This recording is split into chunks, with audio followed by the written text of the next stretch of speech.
Je remercie les organisateurs de m'avoir invité pour parler d'évaluation de la douleur. Je les remercie aussi d'avoir invité un psychologue pour faire cette présentation. J'ai eu du mal à choisir parmi les éléments que je voulais vous présenter, donc j'ai essayé de focaliser plutôt mon attention sur les éléments les plus généraux. Et puis j'ai pas eu la chance d'entendre le début de la conférence de l'intervenant précédent, mais j'ai entendu quelques mots, et en particulier les recommandations qu'il faisait sur le fait de nécessairement évaluer certaines dimensions avant de poser un diagnostic. Pour la douleur, j'aurais envie de vous faire la même recommandation, de jamais poser un diagnostic psychologique avant d'avoir évalué la douleur. Donc il est aujourd'hui relativement bien admis que la douleur est un phénomène complexe. Il y a des dimensions qui avaient été présentées dans les années 70 comme étant nécessairement impliquées dans le mécanisme de la douleur, et puis au fur et à mesure des travaux, et en particulier lorsque les chercheurs en sciences humaines se sont concentrés sur la compréhension de ce phénomène, et bien d'autres éléments sont venus s'ajouter à cette complexité, donc la dimension cognitive qui détermine la compréhension et les stratégies intellectuelles qu'on peut mettre en place pour comprendre ou donner du sens à la douleur, la dimension sensoridiscriminative qui me paraît peut-être la plus facile à identifier, qui est l'aspect physiologique, lié au mécanisme des nocicepteurs, la dimension émotionnelle, qui paraît elle aussi relativement facile à identifier, mais qui n'est pas de façon, comment dirais-je, simple. La douleur, ça peut provoquer de la peur, ça peut provoquer de la colère, ça peut aussi, quand elle se chronicise, provoquer des états dépressifs ou anxiogènes qui ne sont pas forcément faciles à identifier comme étant liés à la douleur. Et puis bien sûr une dimension comportementale qui peut être le comportement de fuite ou bien l'expression verbale, le cri, enfin bref, tout ce que on cherche à identifier quand on a affaire à des personnes qui sont sans capacité de communication, avec des capacités de communication réduites ou bien inhabituelles. Et puis les psychologues ont aussi ajouté d'autres dimensions qui viennent interférer dans la façon dont les personnes vont exprimer leur douleur, les caractéristiques individuelles, c'est ce qui nous concerne aujourd'hui, le fait d'être atteint de quelque chose de particulier, d'être extraordinaire, sorti de la norme statistique, être porteur d'une déficience, d'une pathologie spécifique, ça va intervenir. Les caractéristiques socioculturelles, parce que exprimer la douleur, ce n'est pas un phénomène inné, on apprend, on découvre, on construit nos capacités non seulement à exprimer la douleur, mais aussi à y faire face.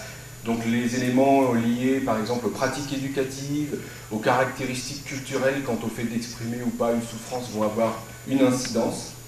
Les expériences médicales, l'intervenant précédent, M. Ravel, vient de l'indiquer, le fait d'avoir un stress ou d'anticiper de façon particulière un soin, ça va générer aussi des comportements particuliers.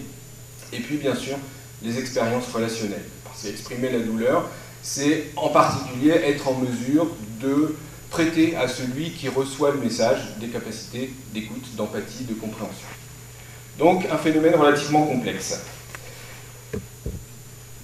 Donc on s'accorde aujourd'hui sur une définition relativement satisfaisante qui reconnaît la dimension subjective de la douleur, c'est pas rien, et puis surtout, et peut-être aussi à tort, à insister sur un phénomène lié à la capacité de pouvoir verbalement ou de façon autonome décrire sa douleur. C'est ce qui est entouré là sur la diapo.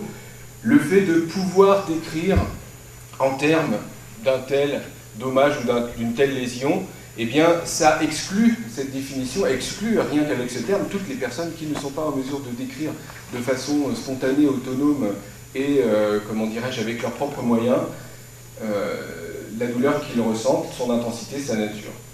Donc ça a conduit assez récemment l'Association internationale d'études de la douleur à ajouter à cette définition un élément essentiel, le fait que l'absence de capacité à communiquer verbalement ne nie pas chez ces personnes la possibilité d'abord de ressentir et de faire l'expérience de la douleur, et puis surtout n'interdit pas le fait de pouvoir bénéficier d'un soin pour soulager cette douleur. Je vous rappelle que depuis peu, le soin et le soulagement de la douleur fait partie des droits fondamentaux de la personne. Alors, que savons-nous des douleurs dont les personnes atteintes de déficience intellectuelle, un lapsus intéressant, font l'expérience. D'abord, on sait, c'est reconnu, maintenant bien documenté, la douleur c'est un problème difficile à identifier, en raison bien sûr des particularités liées à la communication. Pas simplement, aussi, en partie à cause de ces difficultés de communication, c'est aussi une difficulté liée à nos propres représentations. Et il y a aussi beaucoup de soignants qui encore doutent de l'existence de la douleur chez les personnes qui ne sont pas dans la norme, même au-delà des personnes atteintes de déficience intellectuelle.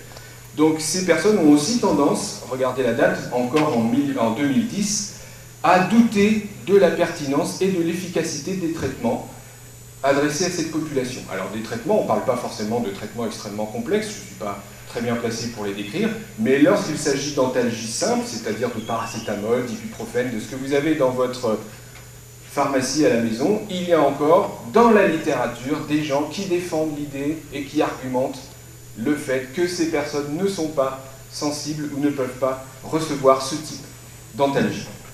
Évidemment, une masse considérable de travaux contredit cette idée préconçue. Lorsque la douleur est détectée, on constate avec effroi qu'encore très peu de personnes sont traitées. La plupart du temps, les personnes atteintes de déficience intellectuelle reçoivent beaucoup moins d'antalgiques que les personnes sans déficience, voire pas d'antalgique du tout, alors même que la douleur est identifiée et mesurée. Et ça date de 2013. Alors, pourtant, nous connaissons maintenant un peu mieux la prévalence de la douleur dans cette population. Le même type d'expériences douloureuses peuvent être faites chez les personnes atteintes de déficience intellectuelle que celles qui font partie de la population générale.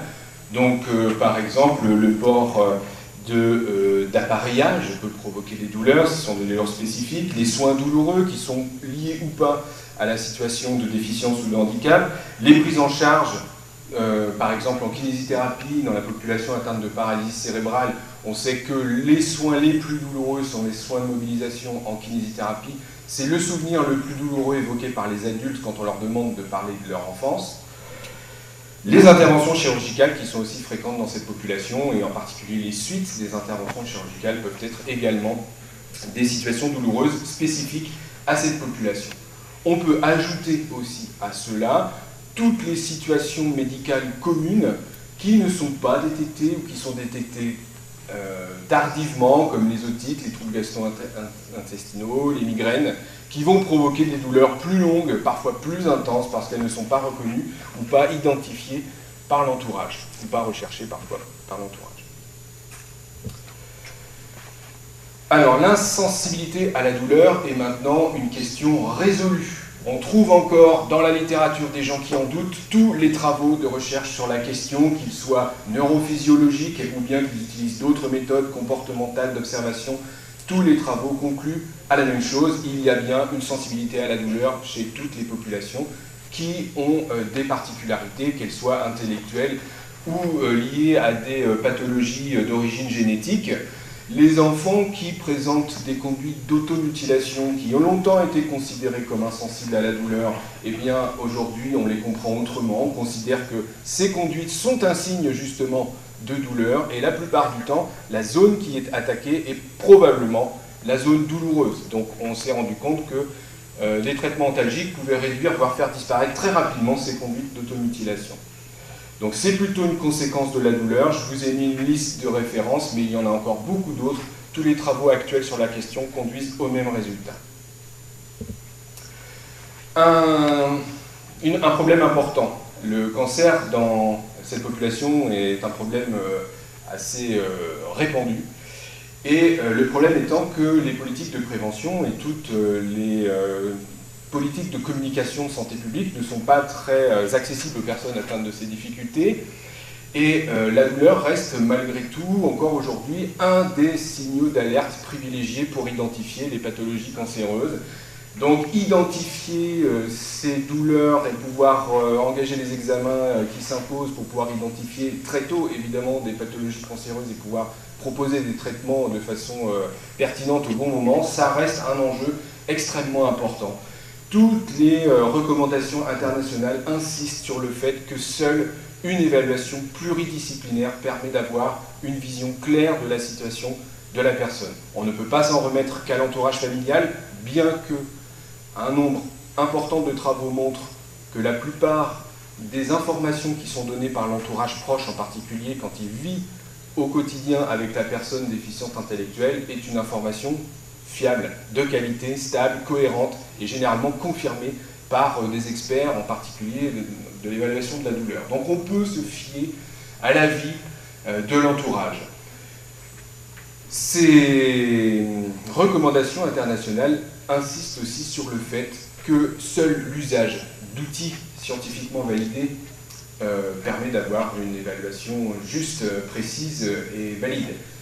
Il y a encore beaucoup d'équipes, et j'en rencontre assez régulièrement, qui bricolent parce qu'ils n'ont pas l'impression que l'outil qu'on leur propose est adapté, parce qu'ils ont une population qui a une particularité qui n'est pas forcément représentée dans l'outil d'évaluation.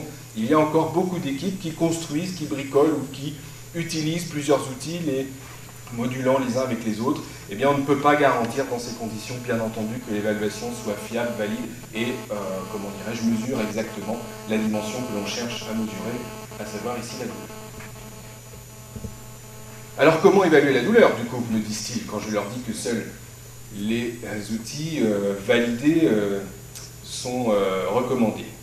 Eh bien, chez les personnes atteintes de déficience intellectuelle sévère, ou en tout cas les personnes, et moi je suis plus spécialisé auprès de la population enfantine, les personnes qui n'ont pas accès à une communication classique, eh bien, on dispose d'outils relativement fiables, faciles à utiliser, qui ont aussi des qualités cliniques, c'est-à-dire qu'ils ne sont pas longs, ils ne sont pas difficiles à apprendre, toute l'équipe peut se les approprier. Le Pediatric Pain Profile, qui est donc une version anglophone d'un outil qui couvre toute la période de l'enfance, de 1 à 18 ans, mais qui a l'inconvénient, comme sa version francophone, ou son équivalent francophone, le profil douleur pédiatrique, qui a l'inconvénient de nécessiter le recours à des informations de base, un dossier qui permet de confronter les observations à ce que l'on sait habituellement de la personne. Donc un outil qui n'est pas très recommandé pour les douleurs aiguës, qui n'est pas très recommandé quand on reçoit un patient qu'on ne connaît pas, mais par contre qui s'avère extrêmement efficace pour les douleurs récurrentes ou chroniques qu'une personne pourrait présenter dans son lieu d'accueil, par exemple. Pour les personnes, toujours avec communication difficile ou sans moyen de communication, il y a une échelle qui a été développée au Canada et dont on dispose aujourd'hui la version francophone, qui s'appelle la grille d'évaluation douleur déficience intellectuelle, et qui a l'avantage de disposer d'un nombre d'items important. 30 items, ça paraît beaucoup, me direz-vous, ça peut être long à faire passer. Cette échelle a été conçue pour répondre à des diversités, à une grande diversité de tableaux cliniques. Elle ne s'applique pas pour tout le monde, tout le temps. On peut piocher parmi les items pour choisir ceux qui correspondent à la situation à laquelle on est confronté. C'est-à-dire que lorsqu'on a une personne qui, par exemple, est accueillie un certain temps dans un service, par exemple, eh bien, on peut introduire l'item concernant la qualité du sommeil, la qualité de l'alimentation, ce qui n'est pas le cas lorsque quelqu'un arrive dans un service d'urgence, par exemple, pour une fracture ou une douleur qui a l'air d'être une douleur aiguë, accidentelle, traumatologique. Donc on peut piocher parmi les 30 items, si on en a au moins 15, la validité de l'échelle est garantie. Ce qu'on n'a pas dans d'autres outils qui peuvent comporter moins d'items, les échelles à 10 par exemple, qui sont souvent qui sollicitent 5 items avec des scores en 0, 1, 2, eh bien si un de ces items n'est pas applicable, l'échelle n'est plus utilisable, ou en tout cas le score n'est pas garanti, ça pose des problèmes évidemment, puisqu'on a affaire à une population d'une grande hétérogénéité. Donc la grande qualité de cet outil, je vais m'en faire un de ces grands défenseurs avec peu d'objectivité parce que j'ai contribué à sa validation francophone, donc vous le prenez avec le petit conflit d'intérêts que ça comporte. Moi j'aime beaucoup cet outil grâce en particulier à cause ou grâce plutôt à cette qualité. On peut piocher parmi les items ceux qui correspondent à la situation. Alors elle a par contre les mêmes inconvénients que la plupart des échelles d'hétéro-évaluation de douleur aiguë, c'est-à-dire qu'elle a été validée en situation post-opératoire. Pratiquement toutes les échelles de douleur aiguë ont été validées en situation post-opératoire.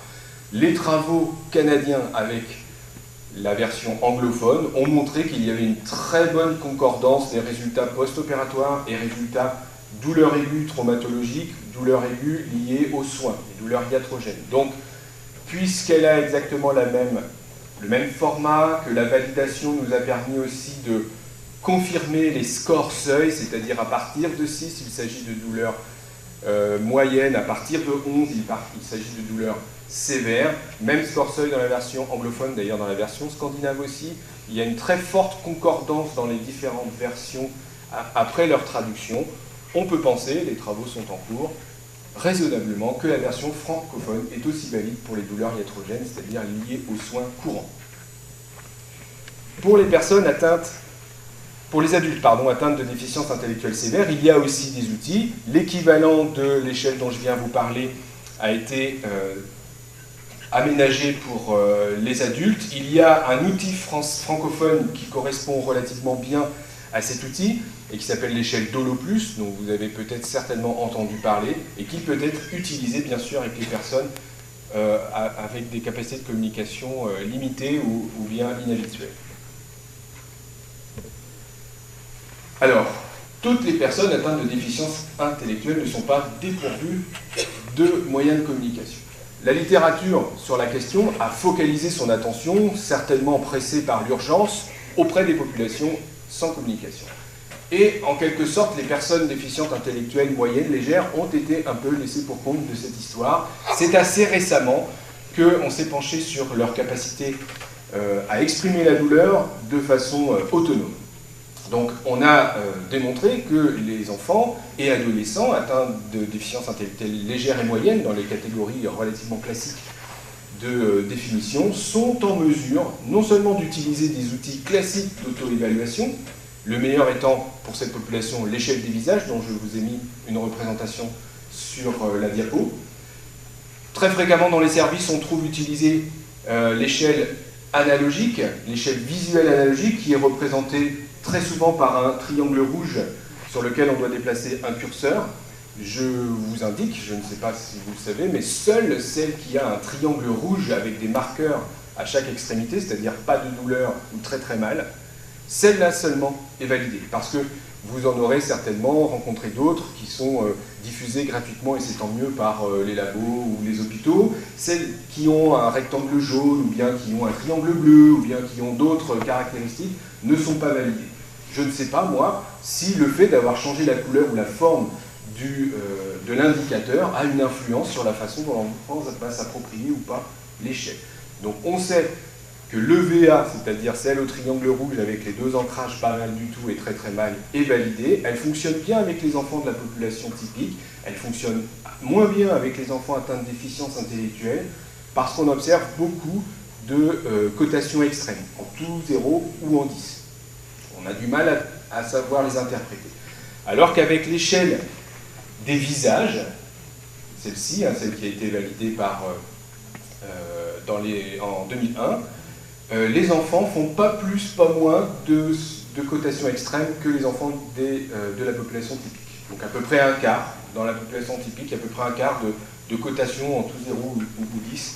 Et ici, on trouve la même proportion dans la population atteinte de déficience intellectuelle, et en particulier, ça fonctionne encore mieux avec les enfants atteints ou porteurs de trisomie 21.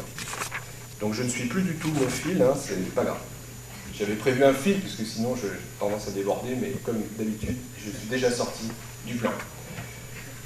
Voici, heureusement qu'il y a le diaporama, voici un graphique qui vous montre le nombre moyen de mots utilisés par des enfants et adolescents atteints de déficience intellectuelle légère et moyenne pour décrire la douleur.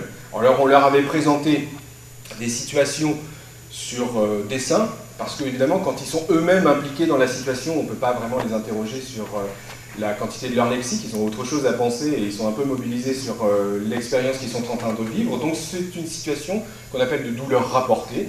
Donc ils sont capables de mobiliser leur mémoire pour évoquer la douleur. Et quand on leur propose des situations relativement classiques de chute, ou bien de brûlure à une casserole, enfin un accident domestique classique, et de prélèvement sanguin ou bien de vaccin, ils sont en mesure d'évoquer au moins 6 à 8 mots pour les situations de chute, au moins au-delà de 10 et beaucoup de termes différents pour évoquer les brûlures. En particulier, cette situation, elle génère un discours de prévention. On sent que la prévention des accidents ménagers fonctionne en particulier sur les brûlures dans cette population parce que non seulement ils évoquent la douleur, la décrivent, mais aussi toutes les précautions qu'on doit prendre pour éviter de la subir. Donc, les enfants qui avaient été classés, si je puis dire, dans le groupe à faible QI verbal, avec un outil classique, un outil de Wechsler tel que la WISC par exemple, que vous connaissez probablement, eh bien ceux-là aussi avaient un lexique relativement riche, compte tenu de leur situation verbale, et pas de différence avec ceux qui étaient classés dans le groupe de ceux qui avaient un QI verbal plus avancé. Donc ce que l'on a remarqué, c'est que concernant le vocabulaire, eh bien, des enfants déficients intellectuels légers et moyens ont les mêmes compétences que des enfants d'âge mental ou d'âge de développement, pour être plus précis, équivalent de la population typique. Parfois, la référence à l'âge de développement n'est pas pertinente, elle peut être plus ou moins pertinente selon la dimension à laquelle on s'adresse. Eh bien, pour le lexique, c'est-à-dire le vocabulaire concernant en particulier la douleur, vous savez que le lexique de la douleur n'est pas spécifique, c'est souvent fait d'images, de métaphores. Eh bien, pour cette dimension-là, on peut les comparer en quelque sorte à des enfants d'âge de développement différent. Équivalent, pardon. D'âge de développement équivalent. Alors, voici un exemple, qui permet de montrer comment ces personnes expriment l'intensité de la douleur avec des termes extrêmement simples. Avoir une griffure ou avoir un bleu, saigner, appeler un docteur, appeler une ambulance, lorsqu'on fait la liste de ces formules, on se rend compte qu'elles font référence à des intensités douloureuses différentes. Donc on peut, avec des termes simples, avoir une idée relativement précise de l'intensité de la douleur qu'évoque l'enfant en question. Et du coup, peut-être lui proposer de la coter sur une échelle des visages et peut-être la compléter avec une échelle d'hétéro-observation qui mobilise donc l'observateur pour s'assurer de la concordance de la mesure. Alors, attention, oui, j'ai mis sur la diapo, bien sûr, en situation de douleur aiguë, intense, les capacités de faire face à cette situation peuvent être un peu dépassées, en particulier dans cette population qui manifestement dispose de moins de ressources que les populations typiques, mais ce n'est pas aussi simple que ça. Il y a des enfants du haut développement typique qui, suite à une expérience médicale particulière ou à des conditions particulières, peuvent être très vite dépassés par la situation, être émotionnellement, envahis et ne plus être en mesure d'évaluer correctement la douleur. Donc c'est bien sûr le cas aussi dans cette population.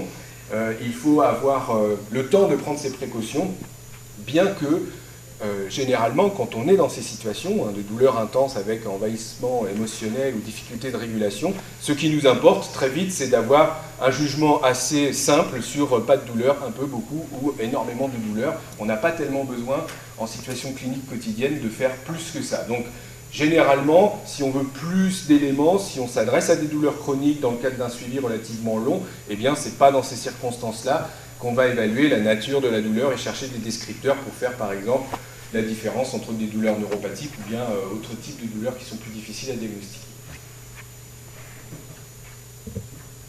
Alors, évaluer la douleur, c'est une chose. Comment la prendre en charge? Tous les experts dans le domaine, ce qui n'est pas mon cas, je ne suis pas médecin, s'accordent pour dire que tous les traitements disponibles pour soulager la douleur sont potentiellement utilisables avec les populations qui nous intéressent aujourd'hui, atteintes de déficience intellectuelle. Avec bien sûr des précautions qui s'imposent pour éviter des interactions avec les traitements qui sont déjà proposés pour tout un tas d'autres raisons, et puis ou des traitements qui pourraient altérer par exemple les états de conscience. On sait que certains traitements antalgiques puissants peuvent avoir aussi des effets sur les états de conscience. Donc en tenant compte bien sûr de ces recommandations et de ces, de ces limitations, tous les traitements sont accessibles à cette population. J'insiste encore sur le fait que toutes les recommandations internationales demandent une évaluation pluridisciplinaire pour augmenter les effets synergiques de plusieurs approches. On sait bien qu'associer une approche pharmacologique à une approche non pharmacologique, ça augmente l'effet thérapeutique de l'antalgie. Donc il y a, on va le voir tout de suite, un grand nombre de prises en charge non pharmacologiques, qu'elles soient psychologiques ou comportementales, qui ont tout leur intérêt avec cette population. Alors évidemment, moi je focalise mon attention sur les procédures psychologiques. Donc elles sont en cours d'exploration. Les équipes canadiennes, elles ne sont pas nombreuses à s'intéresser à ça, sont en pleine émulation. J'ai la chance de participer à certains de ces travaux. La relaxation et les techniques de respiration sont appropriées, en particulier lorsque les enfants ont un âge de développement qui se situe au-delà de 5-6 ans. Je pense que ça peut être le cas précédemment, mais c'est à estimer au cas par cas. Les enfants ne comprennent pas toujours très bien les consignes. Et puis, parfois, vous le savez bien, leur demander de se mettre dans une situation de perte de contrôle de soi, ça peut générer du stress et de l'anxiété. C'est justement ce qu'on cherche à éviter. Donc, ces techniques fonctionnent avec les enfants au développement typique relativement tôt. Elles fonctionnent bien sûr aussi avec les enfants atteints de déficience intellectuelle, s'ils sont en mesure d'intégrer et de s'approprier les consignes. Ce qui est à chaque fois très, très important, c'est le fait que l'enfant s'engage de façon active dans la procédure. La distraction, c'est évidemment quelque chose de très simple que l'on utilise très spontanément quand on est un adulte auprès d'un enfant qui a mal. Alors en utilisant ou pas une médiation, ça peut être un jeu, un livre, souffler des bulles, ça marche très très bien dans les services, c'est un outil qui coûte pas cher, donc généralement, les économes sont très contents qu'on utilise cette technique.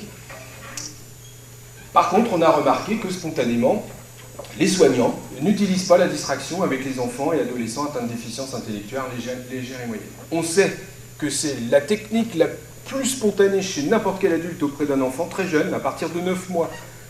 On a testé ça dans une crèche. À partir de 9 mois, des adultes qui voient un enfant se faire mal, alors à 9 mois, c'est un jouet qui cogne la tête, un camarade qui mord le mollet, ce genre de choses, eh bien très spontanément, les adultes utilisent la distraction pour consoler l'enfant et puis généralement ont un discours qui va en se développant concernant la douleur. Évidemment, à 9 mois, le discours sur la douleur il est assez restreint, mais dès l'âge de 12 et entre 12 et 18 mois, le discours de l'adulte concernant la douleur auprès de l'enfant est extrêmement important et évidemment ça donne à l'enfant des capacités de pouvoir ensuite l'exprimer par lui-même. Et on s'est rendu compte que des enfants et adolescents atteints de déficience intellectuelle, âgés entre 7 et 14-15 ans, au moment de soins douloureux, eh bien, ne sont pas invités ou ne sont pas étayés, soutenus, accompagnés par l'adulte pour utiliser les stratégies de distraction sans qu'on sache bien comprendre pourquoi,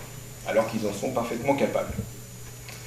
L'hypnoanalgésie, bien sûr, c'est une technique que l'on peut leur proposer. On la propose à de très jeunes enfants au développement typique.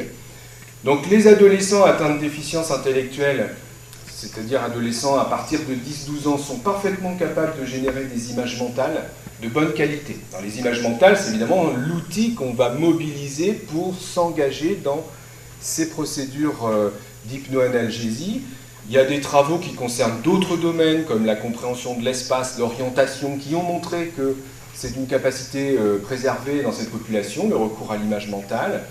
On a aussi montré qu'ils pouvaient avoir recours à leur mémoire autobiographique, c'est-à-dire faire appel à des souvenirs individuels précis pour évoquer des vacances, évoquer un Noël, un repas de famille, une sortie au zoo, bref, quelque chose qui va les mobiliser, qui va être ensuite alimenté par ces images mentales et qui va leur permettre évidemment d'entrer dans cet état hypnotique avant, par exemple, un soin potentiellement douloureux. Donc on peut considérer, même si les travaux sont encore un peu rares pour le démontrer, c'est encore l'équipe d'Halifax au Canada qui est pionnière en la matière, on peut considérer que l'hypnoanalgésie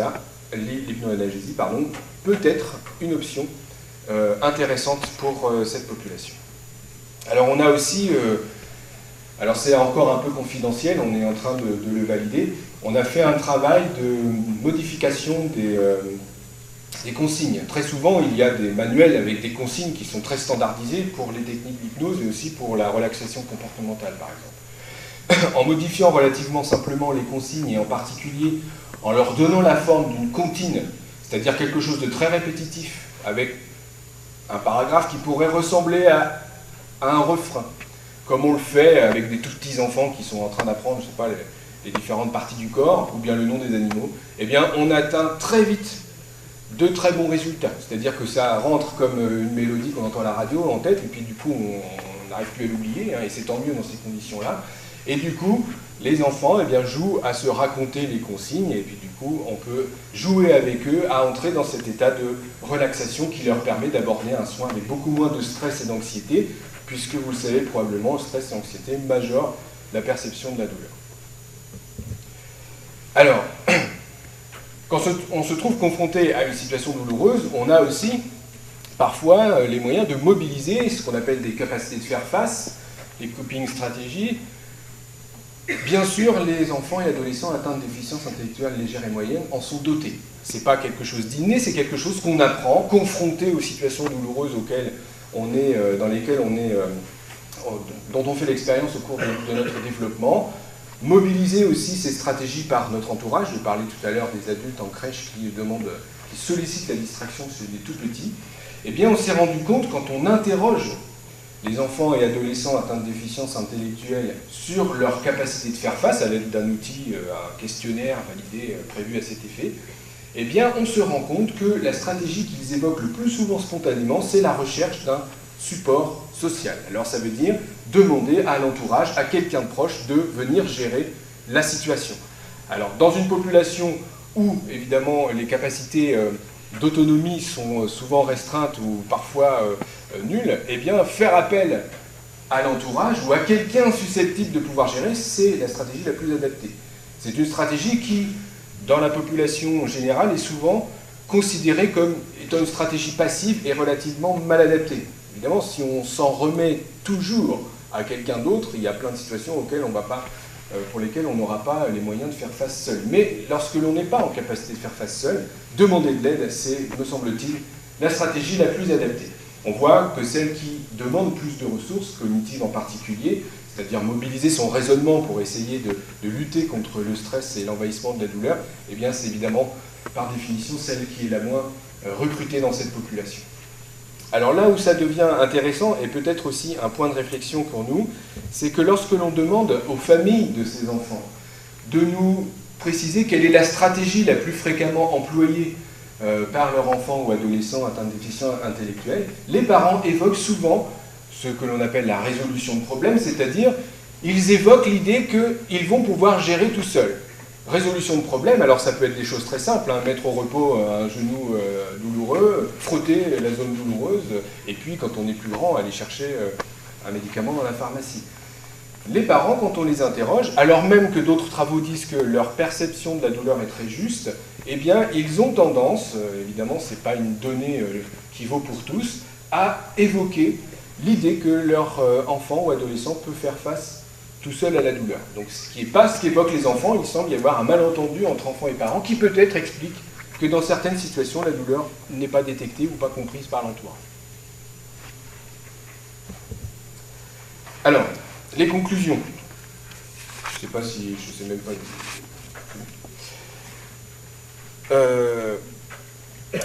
On a les moyens d'identifier la douleur dans toutes ces populations. Je n'ai même pas besoin de vous dire que bien sûr ces populations, quelles qu'elles soient atteintes d'autisme, atteintes de paralysie cérébrale, associées à des déficiences intellectuelles ou porteurs de trisomie 21, toutes ces personnes ressentent bien sûr la douleur au même titre que tout un chacun. Bien souvent, des comportements qui étaient désignés comme étant des signes d'insensibilité sont maintenant compris comme étant de la douleur. Je pense par exemple à l'atonie psychomotrice des nouveau-nés dans les services post-chirurgicaux. Un bébé qui ne bouge pas du tout, c'est pas normal. C'est pas un bébé qui est détendu, qui va bien. C'est un bébé qui, au contraire, peut-être ne bouge plus parce qu'il subit une douleur intense. Donc c'est valable pour les conduites d'automutilation. C'est également valable, on est en train de finir le travail sur la question, chez les personnes atteintes de syndrome autistique, où il semblerait que l'agressivité adressée à celui qui s'apprête à donner le soin soit le moyen d'exprimer la douleur. Donc c'est très souvent mal compris par l'entourage, encore plus quand les personnes ne sont pas familières de l'individu en question. Il semblerait que ces comportements que l'on peut comprendre comme de l'agression quand on n'est pas familier, soient justement l'expression de la douleur, les cris, les coups, le fait de repousser, et c'est peut-être un élément important à avoir en tête. En tout cas, cette enquête-là qui est en train de se terminer nous montre que les personnes atteintes d'autisme, ou en tout cas avec des moyens de communication extrêmement particuliers ou qui refusent la relation, ont des moyens d'expression qui sont totalement inhabituels, qui sont souvent d'ailleurs, j'allais dire, décorrélés, c'est-à-dire que l'intensité du cri ou de la plainte n'est pas forcément en rapport avec l'intensité de la douleur. Des douleurs relativement faibles, telles qu'on pourrait les concevoir quand on va bien, peuvent être exprimées avec beaucoup d'intensité. Des douleurs très intenses ne sont pas exprimées, peut-être parce qu'elles tétanisent ou qu'elles paralysent le comportement. Et puis en fonction de l'âge aussi, il y a des variations qui ne sont pas très cohérentes, qui certainement expliquent la grande difficulté que l'on a d'évaluer la douleur dans cette population. Mais il y a des capacités d'expression, à nous d'apprendre à les décoder. Donc voilà, leurs capacités ont été, je pense, jusqu'à aujourd'hui très largement sous-estimées, en particulier à cause de nos représentations plus que pour autre chose. C'est parce que nous les regardons souvent pas correctement ou que nous ne leur laissons pas le temps, de s'exprimer que nous ne voyons pas l'évidence. Donc on doit garder en tête que identifier la douleur, ça reste un challenge, un défi dans de nombreuses institutions, et que c'est un des moyens, encore aujourd'hui, importants pour donner un peu de, comment dirais-je, augmenter le potentiel. Quand on est mobilisé, quand l'énergie est tournée vers la lutte contre la douleur, ou qu'on est tétanisé par des douleurs récurrentes ou chroniques, on ne peut pas s'ouvrir à l'extérieur, on ne peut pas profiter des apprentissages et des relations et de l'environnement qui s'offre à nous. C'est valable pour les personnes au développement typique, c'est bien sûr valable pour la population qui nous intéresse aujourd'hui. Donc voilà, je vais m'arrêter là et je vous remercie de votre attention.